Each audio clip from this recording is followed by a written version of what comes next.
कोल्हापुरात ठाकरेंच्या शिवसेनेत नाराजी नाट्य पाहायला मिळाले। रवी किरण इंगवलेंची जिल्हा प्रमुखपदी नियुक्ती केल्याने नाराजी वाढली आहे।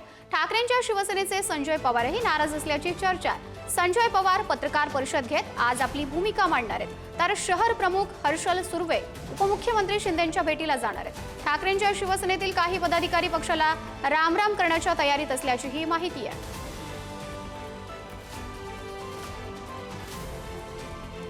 प्रतिनिधी शेखर पाटील यांच्याकडून अधिकची माहिती घेऊयात। शेखर, खरं तर रवी किरण इंगोले यांच्या निवडीनंतर नाराजी नाट्य रंगल्याचं आपल्याला पाहायला मिळतंय।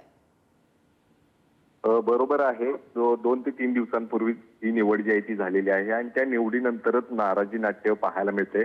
ठाकरेंच्या शिवसेनेमध्ये गेल्या अनेक वर्षांपासून ज्यांनी जिल्हाध्यक्ष पदाची जबाबदारी सांभाळलेली ते संजय पवार हे देखील नाराज आहेत। आज 12:30 वाजता ते आपली पत्रकार परिषद घेऊन भूमिका जाहीर करणार आहेत। तर दुसरीकडे अनेक पदाधिकारी ते जे आहेत ते देखील नाराज असल्याची माहिती आहे। काही जण आपली भूमिका जी आहे ती यानंतर देखील मांडणार आहेत। मात्र हर्षल सुर्वे ज्यांच्यावरती आत्ताच ठाकरेंच्या शिवसेनेची शहर प्रमुखपदी या ठिकाणी निवड करण्यात आली होती, मात्र त्यांना जिल्हाध्यक्षपदी निवड व्हावी अशी इच्छा होती आणि म्हणूनच ते देखील नाराज असल्याची माहिती आहे। आणि आज थेट ते उपमुख्यमंत्री एकनाथ शिंदे यांच्या भेटीला देखील गेल्याची माहिती सध्या मिळते। त्यामुळे निश्चितच आहे, एकीकडे पदाधिकारी निवडी जी आहे ती या ठिकाणी झाल्या, मात्र त्या पदाधिकारी निवडीनंतर कोल्हापुरात मात्र नाराजी नाट्य पाहायला मिळते। त्यामुळे निश्चितच अनेक पदाधिकारी पुढची भूमिका काय घेणार आहेत, संजय पवार नेमकी काय आज भूमिका आपली मांडणार आहेत, हे देखील आज पाहणं गरजेचं असणार आहे। नक्कीच शेखर, धन्यवाद दिलेल्या अपडेटसाठी।